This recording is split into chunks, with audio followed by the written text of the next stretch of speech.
We've been talking about simple redirections. We've been talking about redirecting the standard output, the standard input, the standard error, and redirecting them to different target or from different target in the case of STDIN. The next thing we're going to talk about is actually merging, for example, STDOUT and STDERR together, so that no matter if we send something to STDOUT or STDERR, it's going to end up at the same location. So in a sense, what we're talking about doing is, if I try to represent it graphically, we have our 0 STDIN here. So this is STDIN. Okay, I forgot the I. There we go. 0. We have our 1, our 2, STDOUT, and STDERR. Okay. And what we want to do is we want to tie up things like so. So we want, for example, to have both STDIN and STDERR point to the same file, which we are going to call output.log. Okay. And unlike previous examples where we had a specific file for STDOUT, a specific file for STDERR, here we want to tie those two streams together so that everything we display in one or the other ends up being in that one single file. Okay, so it's something a little different here. The syntax, there's a new syntax, obviously, to do this, because the existing syntax doesn't allow us for doing that kind of stuff, right? The syntax is as follows. You are going to specify the number of one of the standard out or standard error channels, if you will. You are going to specify your redirection symbol. So far nothing new, okay? In the old syntax, this meant I take STDERR, I take this guy here and I redirect it to a file. Okay, here's my file. Now I'm going to add something to the syntax. I'm going to use the ampersand sign. Okay? And it's going to use to represent, one way to remember the syntax is that it's kind of like a knot, okay? When you do an ampersand sign, it's like you're tying up something, okay? And you are going to tie it up to STDOUT, okay? Which is file descriptor number 1. So this is saying, I take my file descriptor number 2, this one, this source of output, okay? And I tie it up with file descriptor number 1, which means, let's try to write this up, okay, because we're going to keep repeating this a lot.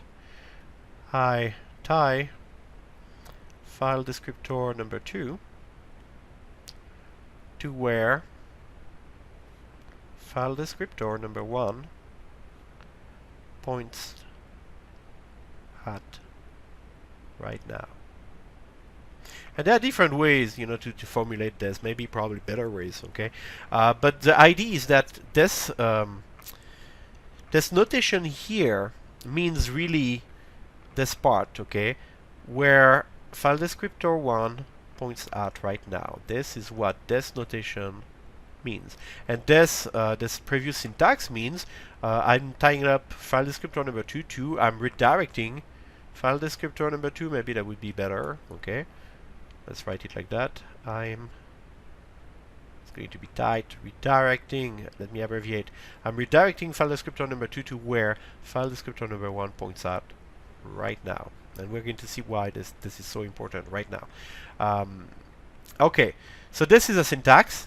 This is a way to read it out loud and start understanding it, but obviously we're going to understand it better when we start using it, right? So to do so, let's start with a very simple example. We're going to use, let's use sort, why not? So sort, I've been doing a few experiments with this, right? And I've redirected standard out, standard in. Okay, so let's start with something very interesting here. I'm redirecting standard output to sort.out, and I'm redirecting standard error to sort.out as well. Actually, let's call it sort.log because that makes more sense when both the output and the error go. That makes more sense to call it a log. So I'm going to try to do this, and obviously I have my no clubber option enabled, so it's telling me that I'm trying to overwrite a file. Why is it telling me this? Well, the first redirection needed to create sort.log. So as the shell read this command line, the shell decided to create a sort.log file, which is fine, that's what it should do. But then there was another redirection, and this redirection also targeted sort.log, so there was a problem there. So maybe we should do, you know, maybe some of you are going to think, you know, we should just get rid of noclubber. Yeah, but there's still a problem because we have two streams of data going to the same file, okay? And we know that this shenanigans here about redirection is not going to work very well, okay? Well, let's try nonetheless. Okay, sort 1 to sort.log and 2 to sort.log. 1, 2, 3. Okay, and let's see Control D what happens. So sort.log was created. Okay, sort.log is containing 1, 2, 3. Now, if I do -L, so if I create an error, what is happening to sort.log? So it has been overwritten. It contained my error. Now, the interesting part is what happens if I have actually both a standard output and a standard error redirected like so to the same file. And that's what we're going to explore now. So I'll just pause for a second the video, just a time to prepare a shell script. I don't want to go over the detail of that mini shell script because we haven't talked yet about writing shell scripts.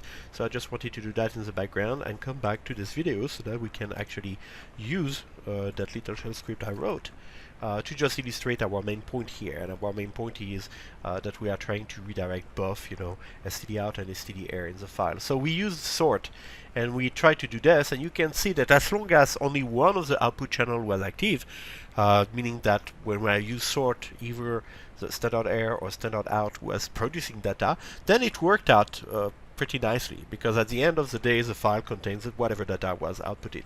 Now what we want is, we want a program that's going to output both something on STD in and STD out, and we're going to try to use the same trick and see whether it works or not. So for this I needed a little program that I wrote, a little shell script, very easy, 3 lines I think total, and this shell script is going to display on the screen. I'm going to show you what it does by default.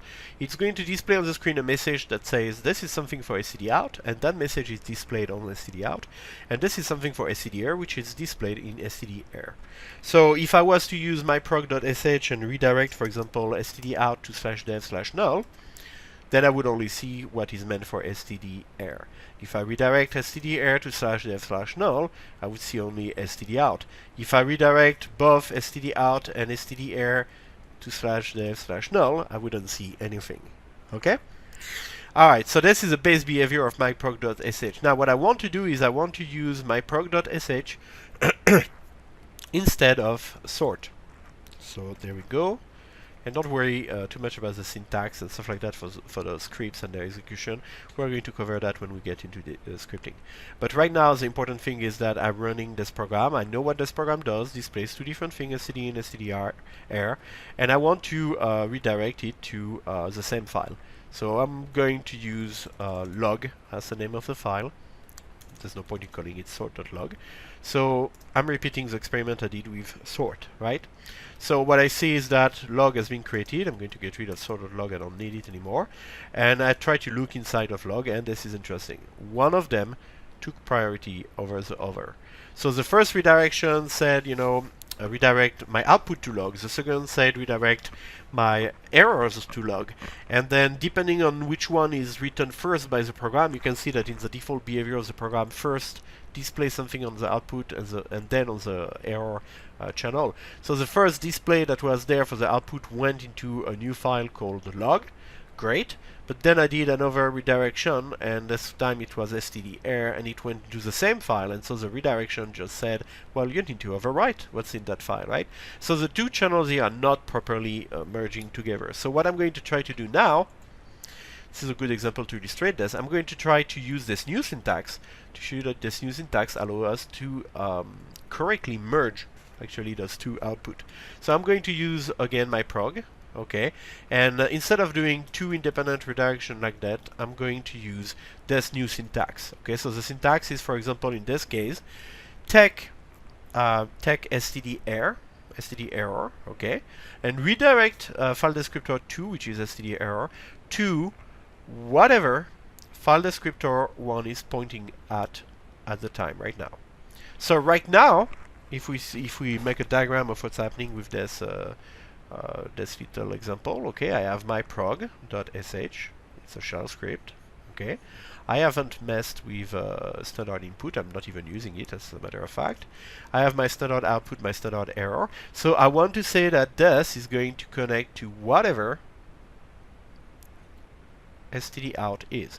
And right now, the whatever STDOUT is just STDOUT. Okay, I have not been playing around with it. So file descriptor 1 points to STDOUT, which is my screen. So I'm making file descriptor 2 point to STDOUT, which is my screen as well. Okay, as soon as I replace this by, for example, log, the log file, okay, then that means that both are going to point to the same thing, correct? Alright, so let's do that in 2 steps. First step, tying up those two things together. So I'm going to use the syntax. Alright, and now that means that if I just do this, my procs.sh should send both messages to STDOUT. How do I verify this? Well, I could do this right after, you know, to/dev/no. So I should not have anything redirected to STDOUT, but if anything goes to STDOUT, it's going to go to /dev/no. Okay, and right now I have a problem because this is not happening the way it should be happening. It shows that STDOUT is still there, STDERR is still there. So this is not doing this kind of redirection, and afterward, you know, discarding everything. So that means that we have something with this new syntax that is fundamentally different from what happened with the old syntax, the simple redirection with overwrite or append mode. In this syntax, to summarize, I cannot assume that the order is going to be the same depending on how I write my redirections. Okay, so I tied up together 2 and 1 to STDOUT, but if I try to redirect afterward, you know, STDERR to something else, it's not working. So let's take a look at this bug in more detail. Let me open a new tab here. There we go. So let's call this merging bug. And we're going to take an example. Okay, we're going to take an example to see what happens when you do this kind of redirection and when you don't do this kind of redirection. So merging redirections bug. Let's start with an example here, and I'm going to type it out so it's going to be hopefully more readable. Let's say that I'm doing sort, and actually I'm not going to use sort, I'm going to use my prog, why not? I'm using my shell script, myprog.sh, okay, and I'm doing a redirection to of STDOUT to a file called appropriately out, and then I'm tying up those 2 things here, STDERR and STDOUT, and I'm tying them up like this with this new syntax that we learned. So let's see what happened when we do this. Let's go into a little bit more details, okay? So I'm going to do one of those diagrams. What do we have to start off with? So to start off with, it's easy. We have std in, okay, coming into my my shell, okay, my prog.sh, by file descriptor 0. Then 1 and 2 are to their default, which are STDOUT and STDERR. Okay, so this is before I run this. This is what would happen with just using myprog.sh, you know, normally. Now, my first redirection here, this one right here. My first redirection, what does it do? Well, it's not affecting std in, that's for sure. So std in is still there. I look at my process 0, 1, 2. I'm redirecting STDOUT to something. So I'm redirecting STDOUT to a file named out. So I represent file like that with a circle. And then at this point, after this first redirection, STDERR is still the same, right? Has not been changed. So file descriptor number 2 points to STDERR. So that was my first redirection. Then my second redirection is here. Okay, this is this new syntax that say I want to redirect STDERR, file descriptor number 2, to whatever file descriptor number 1 points to right now. So this is whatever file descriptor number 1.2 right now, the file named out. So when I apply my second redirection, okay, std in is still clean, has not been changed messed up with, okay? STD out still point to that file out, and now STDERR is going to point to the same file, okay?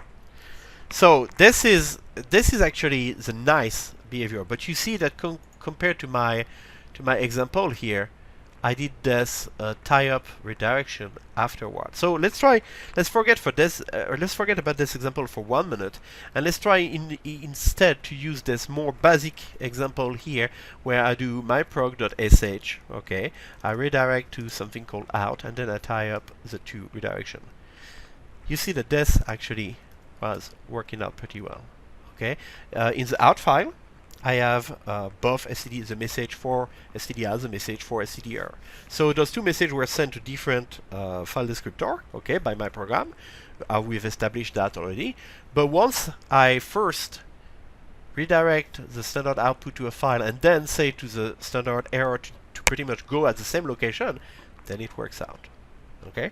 What is the second possibility here? Well, let's take a look. I can take this. Okay, I can take this the same command, I'm going to put it here, and I'm going to reverse the order. So if I reverse the order, we're going to trace through what's happening, okay? And I'm going to explain exactly why it ends up being different. So we start with the same thing, okay? This here, let's see if I can capture it and put it in the middle. Yeah, that's not great. Let's try again. There we go. This here is the basic situation for both, okay? This is before we applied any of our redirection.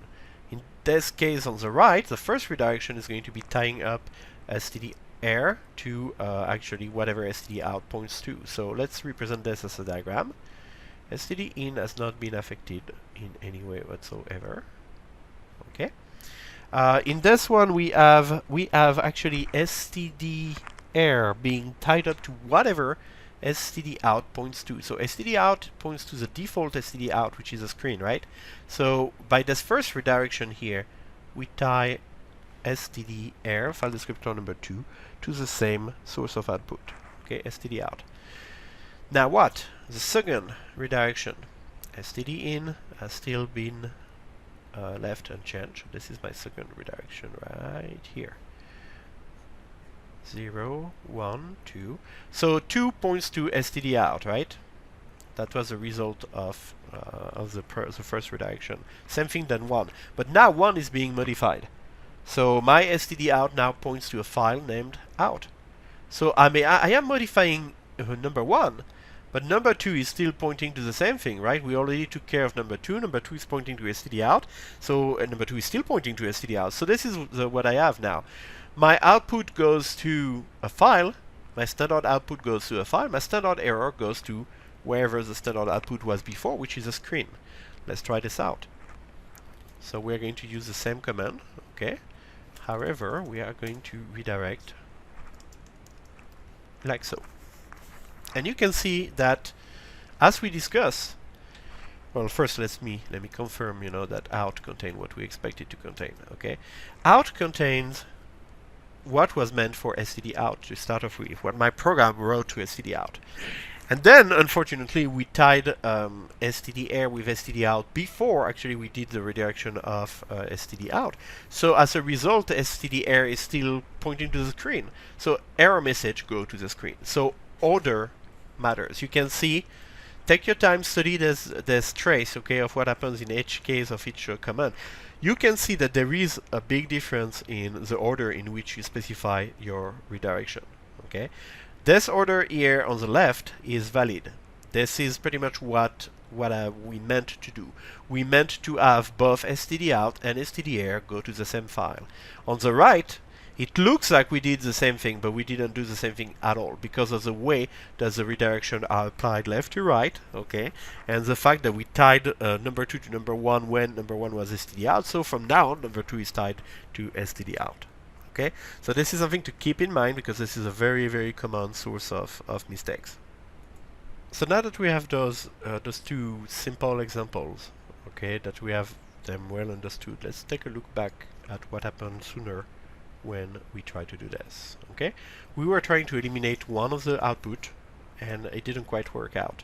So my prog.sh originally was sending its output to std in, stderr. So let's take a look at the whiteboard here to see how this looks. We're going to trace it just as we did with the simple examples.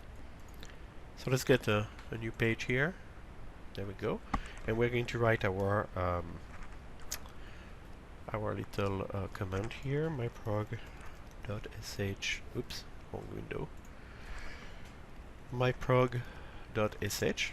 Okay, and we have this merging of 2 onto 1, and then we have getting rid of STDERR. 2/dev/null. Let me double check. Yeah, that's what we did. Okay, so again, let's take a step-by-step look. Okay, it's a good idea actually for you to pause the video at this time. Take a piece of paper and try to do the diagram that I'm about to draw, for this example, to make sure that you understood the previous explanation that we went through, okay? And as soon as you're done, it should take you like a few minutes, if that, and then as soon as you're done, you can unpause the video and double check with me that you have done the right thing. Okay, this is probably the best way to use this video. So assuming that you took a little moment to do that, I'm going to draw the diagram here. Okay, this is my shell script again. This is, we're going to do it the proper way, STDOUT STDERR. So this is our starting point, okay? And then we're going to apply first redirection, and then secondary redirection. So the first redirection, alright, getting rid of the boilerplate here, okay, and I'm going to prepare it already for the second redirection, because we know that stdin is not going to change, okay, right? So first redirection, again, we already saw what this does, right? File descriptor 1 is on stdout, which is a screen right now. So file descriptor 2 is going to point to the same thing. So I'm just going to repeat here stdout. Okay, that's what's happening with this simple redirection. So you can write it like that, or you can make an arrow here, go from 2 to the stdout that's in front of file descriptor number 1. But this, we have been using it multiple times. We know this is exactly what's happening. Now, redirection number 2, what happens? Well, number 1 is not, file descriptor number 1 is not modified in any way. Okay, if you think about it, none of those two redirection does anything on file descriptor number 1, so it's still pointing to stdout. However, file descriptor number 2 now point to a file which is /dev/null. So it's interesting because we change number 2 to make it point to something different here, and then we pretty much undid that change, overwrote that change with another change that's totally different. Now we point to a file. So that explains that the message meant to stdout is still there. There we go. And the message that was meant for stderr is nowhere to be found. Okay, it has been redirected to /dev/null. Now, what's interesting is always, to take this and play a little around with it. I mean, tinker with it to make sure that what we understood it well. Okay, so I'm going to reverse this now. Okay, and this is what I get. So let's trace and figure out why we get this. Again, it's a good idea to to pause the video and then come back to it once you have attempted to do your own version of the diagram. And in the meantime, I'm going to go and grab this and do exactly what I did for the previous demo there. Oops. Well, that's not nice. Let's see. Apparently, I cannot really use this tool very well. Just bear with me a minute here. Let me find the correct setting on my pen. There we go. No. No. Well, I guess that would be either I will edit it out or leave it for the gag reel of this video. There we go. There we go. So all this to say, this is a basic situation that everybody was already familiar with. So now let's move on to this first here redirection, and this is the same thing. So I'm not going to do that twice. Instead, I'm going to do what I typed. Actually, that would be great. So let me take this here, and what I typed is actually the opposite of what's on the left. So there we go. So I'm going to take this first redirection right here, the one of stderr to /dev/null. Okay. So same thing, stdin is there unchanged. my program has still 3 file descriptors, okay? And I'm going to prepare that as well for the next step. 0, 1, 2. There we go, beautiful. So the first redirection is relatively easy, okay? It's a simple redirection. STDOUT was here and STDERR was here. Well, now /dev/null is here instead to replace it, okay? This is one of the simple redirection we have been doing in the previous videos. Now, what about the second one? The second redirection here, we know what this does, right? This takes whatever we are pointing to with STDOUT here, our first file descriptor, and we make our second file descriptor point to the same thing. So it's pointing to STDOUT, which is our screen, our default STDOUT. Again, we did kind of the same thing here. We changed number 2, and then we change again number 2, so we kind of undid the previous change. You know, we could have just have this redirection here, and that would have been the same thing. So whatever we do here, the last, because we do buff redirection on file descriptor 2, whichever is the last redirection is the one that takes effect. So in this case, the only redirection that takes effect is that we are redirecting right now to whatever one is at the time of the redirection, okay? And so both of message now are on STDOUT. So this is great, but let's go one step further. So now both message are on STDOUT, right? So I want to put them both in a log, and I do this. And this is not working, so what's happening? Well, without redoing the full diagram, we mentioned here that what happened here is that we redirected STDERR and then we redirected it again, okay? So pretty much let's simplify a bit. We can get rid of that because we saw that it has no effect. So I confirm that it has no effect. So what's happening here? Well, I'm back to the situation that I studied right here, okay? Which was my merging bug. So I am in this situation here, and we mentioned that this situation here didn't result in both STDERR and STDOUT being redirected to out. That was the correct syntax to do so, and we went through the explanation of which one, what each of those two syntaxes do exactly, and why this one is actually working, why this one is not. So I find myself back in the same problem. If I want to redirect both to log, I have to do it properly, which means writing it this way. And now if I do a cat log, you can see that my 2 error messages are there. So this is a very merging redirections like this is very useful actually. Because sometimes you want, and we're going to talk more about that when we do piping, but sometimes you want to take absolutely everything that a program produces, whether it's output message or error message, and you want to send it in this case to a data file, you know, a text file, or in the next videos you want to send it to another program that's going to process it, okay, as its own input. Well, when you want to do so, when you want all of the output, including error message, to be processed in the same channel, then you need to tie up those two output, like we learned to do in this video. But when you do so, obviously, there is something to be careful about, which is understanding exactly how the redirection are processed by the bash interpreter from left to right, what it means exactly. And I really recommend that at least at the beginning, you know, while you are taking this introductory class, as you work your way through those problems, do the diagrams. Take a piece of paper real quick on the side of your keyboard, draw the diagram, make sure that you understand them, okay, and make sure that you know exactly what's going to happen before even you write it. Then you write it and you validate, you test to make sure you know that this is exactly what happened, that what you have on your paper reflects the reality of what the bash is doing when you enter those commands, and you'll be able this way to avoid this very, very classic and nasty bug that a lot of people fall for when they are first learning to use redirection. So that's going to wrap it up for this video. Thank you again for listening.